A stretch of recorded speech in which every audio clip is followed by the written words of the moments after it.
Então, fechando os olhos e trazendo à nossa frente sempre Jesus, nosso Mestre Maior, a quem agradecemos por estarmos todos nós aqui reunidos em seu nome, buscando ampliar um entendimento que não terá fim, nunca. Teus ensinamentos, Jesus, vêm à terra em todos os instantes. Seus ensinamentos chegam por diferentes vozes, diferentes pessoas. É necessário que saibamos, logicamente, discernir aquilo que é sua mensagem e aquilo que pode estar equivocado. Te agradecemos então, Jesus, por estar conosco e através dos teus ensinamentos e do nosso aprendizado, porque depende de nós aprendermos e colocar em prática. Então, seus ensinamentos e o nosso aprendizado é que conseguiremos viver da maneira mais feliz possível, apesar das dificuldades que todos nós encontramos. Que assim seja, graças a Deus. Boa noite a todos. Tá aí Maria Leone, Sidoca, tudo bem?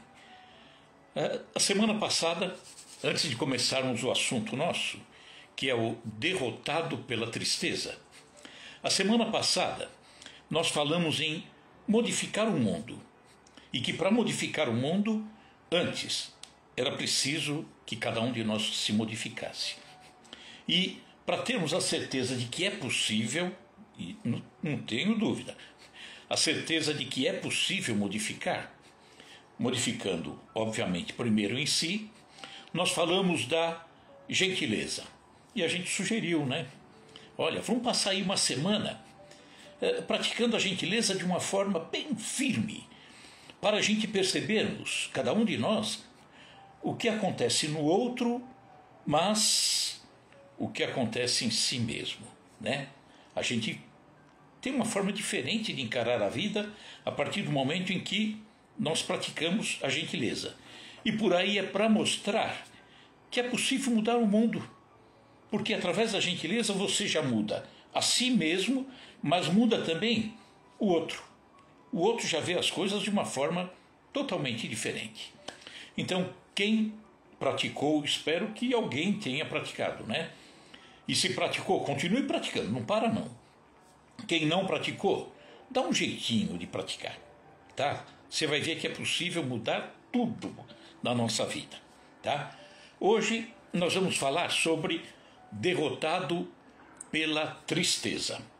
Vamos lá?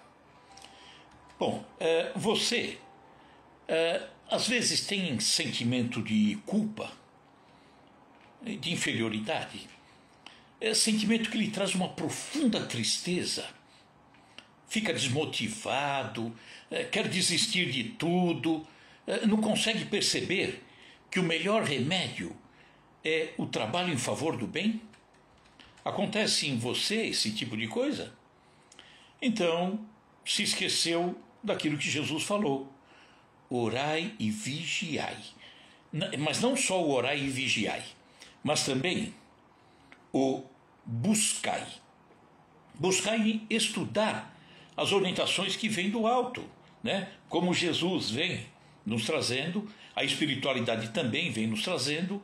Então, orai e vigiai, mas buscai estudar essas orientações, o raciocinai, que é compreender de fato esses ensinamentos, e o praticai, que é colocar em prática aquilo que aprendeu. É assim que se muda o mundo. E é assim que se muda primeiro este mundo aí, esse mundo que está aqui no seu peito, tá? Então, nós vamos contar uma história que chama a nossa atenção para não permitirmos que a desvalorização interna, a tristeza, o desânimo, a culpa, o sentimento de culpa chegue e se instale dentro de nós, tá? Vamos ver essa historinha? Vamos lá. Então, isso aqui foi na época de Jesus, tá? Dentro da casa de Pedro. Diante da noite, refrescada de brisas acariciantes, Filipe, que era um dos discípulos do mestre, né? De mãos calejadas, falou das angústias que lhe povoavam a alma, com tanta emotividade e amargura que aflitivas notas de dor empolgaram a assembleia. Estava triste o Filipe. Interpelado pelo respeitoso carinho de Pedro, que voltou a tanger o problema das tentações, o mestre contou pausadamente. Prestem atenção na historinha. O Senhor, nosso Pai, precisou de pequeno grupo de servidores numa cidade revoltada, estava toda confusa a cidade, e para isso localizou no centro dela uma família de 5 pessoas, pai, mãe e 3 filhos, que o amavam a Deus e lhe honravam as leis sábias e justas. Então nós vimos aí nesse diálogo inicialmente que Filipe estava estraçalhado, né? Angustiado. E Jesus cita de uma cidade em revolta, uma cidade com muita complicação, né? E que, mostrando que o Pai, lá de cima, não desampara ninguém. Ele se utiliza dos próprios homens para auxiliar outros homens, né? A gente fica esperando por anjo? Não, espera dos homens, porque sempre haverá homens com disposição de ajudar efetivamente, né? E ali ele encontra uma família bem estruturada, consciente de suas responsabilidades, que se coloca em auxílio de toda aquela comunidade. Continua a história. Aí situados, os felizes colaboradores, a família, né? Começaram por servi-lo brilhantemente. Fundaram ativo núcleo de caridade e fé transformadora que valia por avançada sementeira de vida celeste, e tanto se salientaram na devoção e na prática da bondade que o espírito das trevas passou a mover-lhe guerra tenaz. Espírito das trevas, né? Atividade no bem. Agora um comentário antes de continuar a história. A atividade no bem, quando feita em grupo, nos fortalece ainda mais. Por quê? Porque nós acolhemos e somos acolhidos. Por isso que é importante frequentarmos alguma coisa, uma igreja, um centro espírita, né, Maria Dulce. Então, é preciso entender que a prática do bem, quando praticamos o bem, ela naturalmente incomoda o mal. Não só no campo material aqui, como, sobretudo, no campo espiritual. Quando praticamos o bem, as forças contrárias ficam incomodadas, né? Mas Jesus disse: orai e vigiai, hein? Continuando a história. A princípio, as forças do mal, né, flagelou essa família com os morcegos da maledicência. Todavia, os servos sinceros, os 5, né, da família, se uniram na tolerância e venceram. Espalhou, então, a má espiritualidade ao redor deles, logo após as sombras da pobreza. Estava atacando, queria desmontar a família. Contudo, os trabalhadores dedicados à família se congregaram no serviço incessante e superaram essas dificuldades também. Em seguida, espíritos da treva atormentou-os com serpentes da calúnia. Entretanto, esses heróis desconhecidos fizeram construtivo silêncio e derrotaram o escuro perseguidor. Venciam todas, né? Os espíritos da treva não tinham espaço, não. Depois de semelhantes ataques, o gênio satânico modificou as normas de ação e enviou-lhes os demônios da vaidade, que revestiram os servos fiéis do Senhor, aquela família, de vastas considerações sociais, como se houvessem galgado os pináculos do poder de um momento para outro. Entretanto, os cooperadores previdentes se fizeram mais humildes e atribuíam toda a glória que os visitava ao Pai que está nos céus. Eles não se dobravam para o mal. Então, nós vemos aí, fazendo uma pausinha, diversas formas de querer desviar os bons trabalhadores. Isso acontece direto, né? Se não tivermos, estamos num trabalho do bem, se não tivermos perseverança, força, decisão, eles atrapalham, né? Então, viram aí nesse trecho até agora a maledicência. Eles usaram da compreensão e da tolerância. Da pobreza, eles usaram do entendimento e do esforço, foram trabalhar para superar a pobreza. Calúnia, usaram a compreensão e o perdão àqueles que os caluniaram. Vaidade, usaram de humildade, que é o oposto, né? E tudo atribuíam a Deus. Continuando a história. Foi então que os seres escarninhos e perversos encheram-lhes a casa de preciosidades e dinheiro, de modo a entorpecer-lhes a capacidade de trabalhar.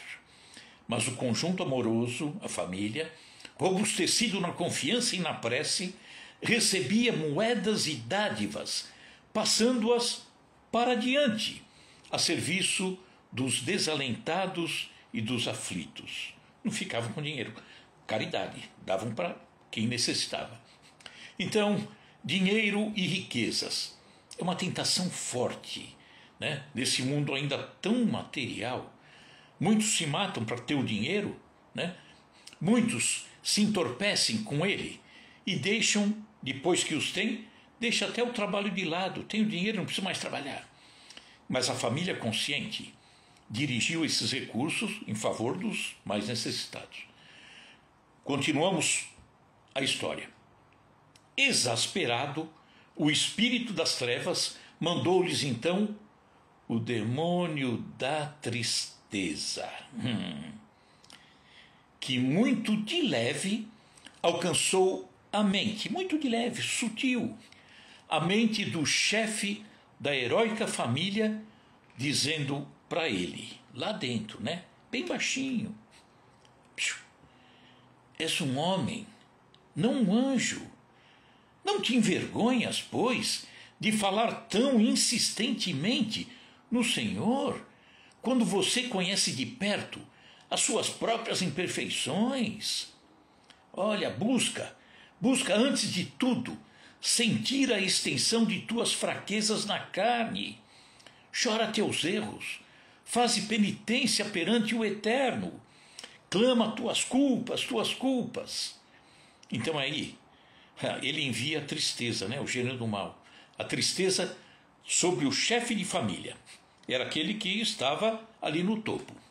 A tristeza faz acusações ardilosas ao velho trabalhador.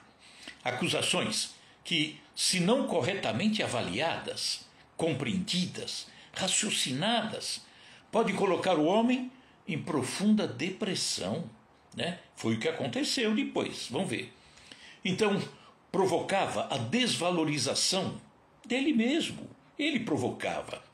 Foi como se a tristeza tivesse dito a ele, o chefe da família: você é falso, hein? Mentiroso. Você é um homem, não é um anjo, não. Não tem vergonha de falar de Deus, conhecendo as suas imensas imperfeições, falando de Deus. Vê se acorda para perceber as suas imensas fraquezas. Chora teus erros, faça penitência, carrega culpas ainda e fica falando de Deus, de amor. Você é um hipócrita. Continuando a história. Registrando a advertência, o homem, né, alarmou-se. Esqueceu-se de que o homem só pode ser útil à grandeza do Pai através do próprio trabalho na execução dos celestes desígnios, e, entristecendo-se profundamente, acreditou-se culpado, criminoso, para sempre, de maneira irremediável. Desde o instante em que admitiu a incapacidade de reerguimento, recusou a alimentação do corpo, deitou-se e, decorridos alguns dias, morreu de pesar. Foi vencido pelo gênio do mal com a tristeza.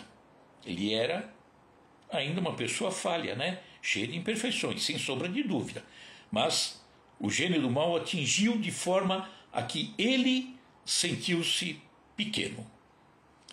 Continua. Vendo-o desaparecer sob compacta onda de lamentações e lágrimas, a esposa seguiu-lhe os passos, oprimida de inominável angústia, e os filhos, dentro de algumas semanas, trilharam a mesma rota. Comentando então, a família trabalha incessantemente com amor, dedicação, desligada dos interesses da terra. Contudo, todos, ainda, apesar desse trabalho maravilhoso, carregavam suas imperfeições, apesar das grandes conquistas. Se as pessoas que falam de Deus, falam do bem, tivessem que esperar atingir a perfeição para falar, não tinha ninguém falando, eu não estaria aqui. Ninguém estaria, um padre, um sacerdote, seja quem for. Por quê? Porque todos nós carregamos essas imperfeições ainda. Um dia já não mais, né? O chefe da família, então, nessa história, percebe nesse instante as suas imperfeições e se deixa abater, se entristeceu. Jesus havia recomendado, né, está lá no Evangelho, que fôssemos perfeitos, perfeitos como o Pai. Então, ele se acreditou, o chefe da família, acreditou culpado, criminoso. Ele não era perfeito, paralisou o trabalho, adoeceu, desencarnou. Não percebeu que conseguia vencer as suas imperfeições, nem se dava conta delas, através daquele trabalho maravilhoso que ele fazia, juntamente com a sua família. E temos exemplos maravilhosos de pessoas que carregavam as suas imperfeições, porque na Terra não tem ninguém perfeito, mas pessoas que carregavam as suas imperfeições, mas nem lembravam delas. Fizeram um trabalho gigantesco. Nós temos aí Madre Teresa de Calcutá, Irmã Dulce, na Bahia, Chico Xavier, Allan Kardec, Francisco de Assis, tantos imperfeitos que fizeram um trabalho maravilhoso. Então, vemos na história, a esposa e os filhos entraram na mesma rota e foram embora. E assim, os espíritos das trevas venceram os trabalhadores do bem, se utilizando de sugestões que os levaram a cultivar de forma violenta a tristeza. O sentimento de inferioridade, sentimento de culpa. E eles pararam um trabalho magnífico. Continua a história. Jesus falando. E assim, o venenoso antagonista venceu os denodados colaboradores da crença e do amor, um a um, sem necessidade de outra arma que não fosse pequena sugestão de tristeza. Depois eles é que foram alimentando. Interrompeu-se a palavra do mestre por longos instantes, mas nenhum dos presentes ousou intervir no assunto. Sentindo assim que os companheiros preferiram guardar silêncio, o divino amigo Jesus concluiu expressivamente: enquanto um homem possui recursos para trabalhar e servir, com os pés, com as mãos, com o sentimento, com a inteligência, trabalhar para o bem, a tristeza destrutiva em torno dele não é mais que a visita ameaçadora do gênio das trevas em sua guerra desventurada e persistente contra a luz. Então, o trabalho incessante em favor do bem é o melhor antídoto para evitar os ataques do mal, né? Não permitir, então, que a tristeza, nós temos que fazer isso, que a tristeza que nos ronda os passos, sim, sem sombra de dúvida, faça morada. Pode nos visitar, mas não faz morada. Ainda há umas 3, 4 horas, recebi a informação de um amigo, né, da doutrina, lá de Dourados, Mato Grosso do Sul, querido amigo, desencarnou, né? Passou por um processo muito rápido e partiu. Tristeza ficou profunda, tristeza. Mas ao mesmo tempo a esperança nos traz o consolo. Então a tristeza pode passar por nós. Fazer morada não, de jeito nenhum. Fiquei triste? Fiquei. Ainda estou um pouco triste? Estou, mas compreendendo a situação dele. E retorno ao normal já já. Tristeza não. E aí tem um ditado que diz: mente vazia, oficina do diabo. Né? Então não podemos, temos que trabalhar por bem, fazer o bem, socorrer, fazer uma visita em hospital, orientar as pessoas, não importa, para o bem. Então, voltando à história, o trabalho maravilhoso daquela família acabou por conta de se entenderem imperfeitos, carregavam seus equívocos, suas falhas, enfim, se compreenderam falsos, incapazes, hipócritas. E aí a pergunta: mas quem é perfeito aqui na Terra? Não tem, né? Dentro do entendimento que a maioria das pessoas tem, né? Aquela família não era perfeita. E todo mundo vai dizer, né? Mas tinha falha? Lógico que é imperfeita. É imperfeita e perfeita ao mesmo tempo, tá? A gente chega lá. Mas Jesus havia recomendado, né, no Evangelho, que fôssemos perfeitos. Sede, pois, vós outros perfeitos, como perfeito é o vosso Pai Celestial. Parece que ele quer que a gente se compare a Deus em termos de perfeição. Isso é impossível, não tem como. Então, ele se utilizava disso para nos chamar a atenção e nos dar motivos para buscarmos a perfeição. A perfeição absoluta, total, infinita, é só Deus que tem, né? Mas Jesus falava da perfeição relativa. Isso é muito importante para que a tristeza não passe por nós, tá? Não faça morada. Jesus falava da perfeição relativa. A essência da perfeição, que nos é possível, vem da caridade e da humildade. E se consegue com a diminuição do egoísmo e do orgulho, né?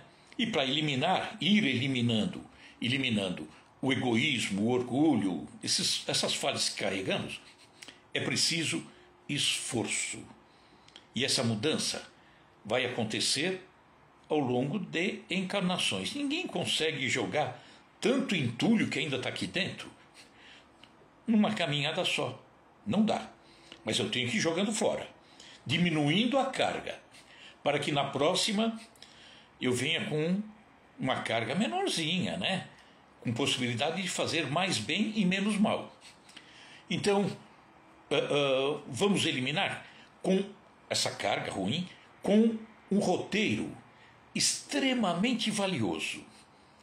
Esse roteiro, a receita para a gente ir eliminando, se chama Evangelho. E aí sim, Evangelho de Jesus, né?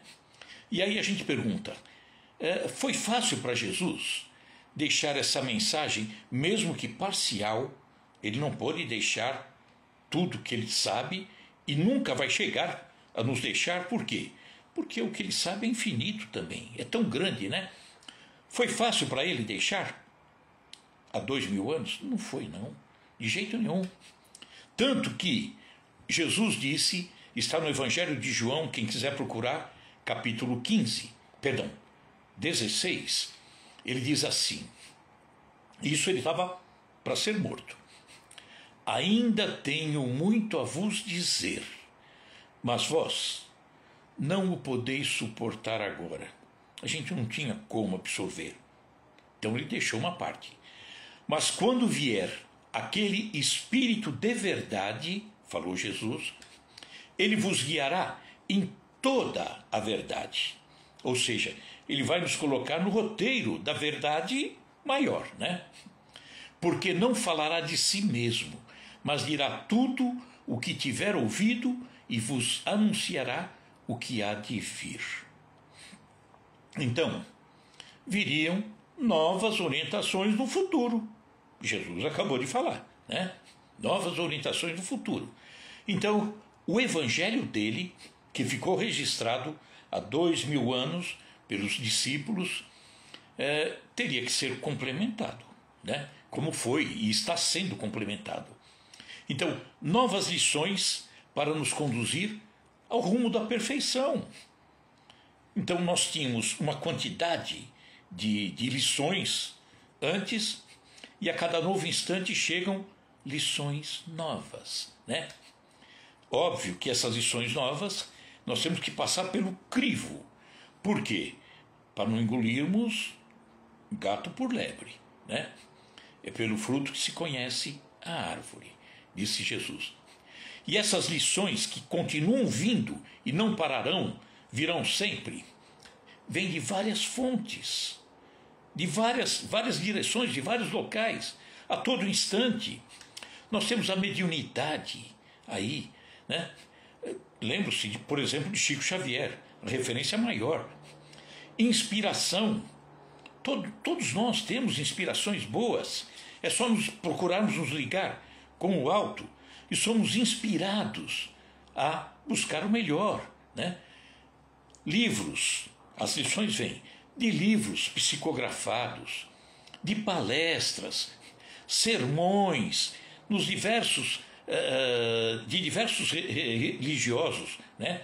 Em várias religiões, os padres, os pastores, transmitindo isso, ensinamentos maravilhosos, livros com histórias edificantes, filmes, não é nem filme religioso, hein? Mas que trazem uma mensagem que engrandece o espírito. Então, vem a orientação de Jesus através de vários lábios. Vem a orientação de Jesus de diversas mãos escrevendo. Diz que o Pai, e Jesus também, né, se comunicam conosco de várias formas, até num letreiro. De repente olho um letreiro, eu me lembro, nossa, isso aqui me sugere tal coisa. E engrandece, pacifica, alegra. Nada de tristeza, hein? Então, a mensagem, nós falamos que Jesus disse do Espírito de verdade, que viria para complementar, né, e corrigir aquilo que foi distorcido. Tem uma mensagem do Espírito de verdade que fala assim: os Espíritos do Senhor, então não importa como chamemos esses trabalhadores do alto, podemos chamar de santos, de espíritos, Espírito Santo, enviados, não importa, né?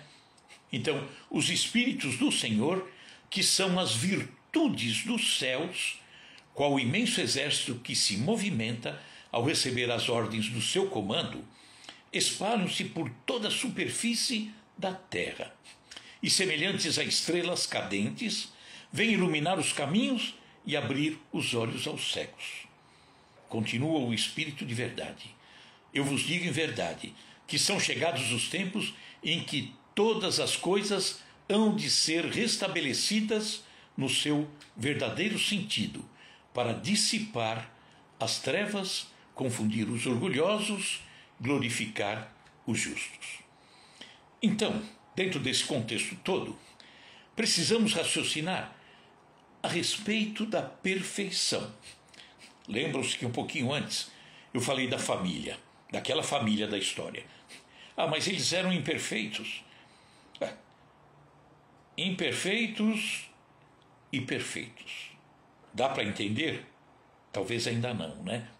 Então, precisamos raciocinar a respeito da perfeição, a respeito do roteiro, que é o Evangelho, a respeito do trabalho a ser executado por cada um de nós todos. É isso que nos dará a oportunidade de nos compreendermos melhor, eliminarmos sentimentos de inferioridade. É um veneno. Sentimento de inferioridade. Ah, eu sou pequeno, ah, eu faço tão pouco, eu sou nada, eu conheço pouco. Já é um bom começo. Eu conheço pouco, estude. Ah, eu não faço nada, faça. É simples. É mudar, só isso, né? Então, eliminar o sentimento de inferioridade, de culpa. Acaba com isso. Isso não presta, é veneno. Enfim, fazer com que nos sintamos, olha a palavra, nos sintamos perfeitos. Nos sintamos perfeitos nas condições em que nos encontramos hoje, nesse instante, desde que estejamos à procura de melhorarmos a cada novo instante. Do jeito que você está, eu estou, você é perfeito. Sim, a família está aí do seu lado, você está cuidando dos seus familiares, seus pais, seus filhos, seus amigos, honesto, trabalhando, está perfeito, beleza, é por isso mesmo, né? Então, desde que nós nos entendamos que precisamos procurar melhorar, aí a gente pode considerar que estamos no caminho certo, está perfeito, né? Então, vamos lá, só para a gente raciocinar. Considerando que nós, como Jesus falou, né, buscar ser perfeito, nós buscamos uma perfeição relativa, absoluta só Deus, né? Que relativa significa, vamos ver, nos mirarmos em exemplos maiores. É relativa. Eu vou me relacionar com espíritos de uma grandeza maior. Eu pequeno, eu vou me mirar, por exemplo, em Jesus, né? Em espíritos elevados. Isso eu começo a entender o que é relativa, buscar uma perfeição relativa, me mirando com Jesus, com santos, com espíritos elevados, tudo bem, né? Mas, como ela é relativa, eu também tenho que me mirar em mim mesmo. Em mim mesmo. Ver como eu era antes. Quanto tempo? Não importa. 1 minuto? 1 hora? 1 dia? 1 ano? Como eu era? E ver como sou agora. Faça esse teste agora. Veja como você era há 5 anos atrás, 10 anos atrás. Quais eram os seus interesses, seus objetivos. Veja como é agora. Como você se relacionava com as pessoas, como você se relaciona agora. Como você buscava estar perto da espiritualidade e como você busca agora, né? Estamos falando em relativa. Então, estou buscando me relacionar com espíritos mais elevados, Jesus, os santos, todos eles, mas também olhando para mim mesmo, né? Então, compreender em mim as modificações ocorridas ao longo desse tempo que eu falei. Pode ser 1 minuto, pode ser 1 hora, pode ser 1 dia, 1 mês, né? Compreender as modificações que vão acontecendo, né? Dos nossos esforços para melhorarmos, das orientações novas que nos foram surgindo à frente. O Evangelho maior, o Evangelho de Jesus, acrescentado das lições que vêm a todo instante. Eu posso, devo, consigo, vou me modificar, porque se eu tiver vontade, a mudança acontece. Exemplo, eu tenho aí, vamos pegar alguém aqui, eu tenho uma dificuldade com Maria Aparecida Barbosa. Tive lá um entreveiro, está aqui, né? Tive um entreveiro e eu agredi, falei o que não devia. E de repente eu penso, falo, meu Deus, ofendi a Maria. E agora?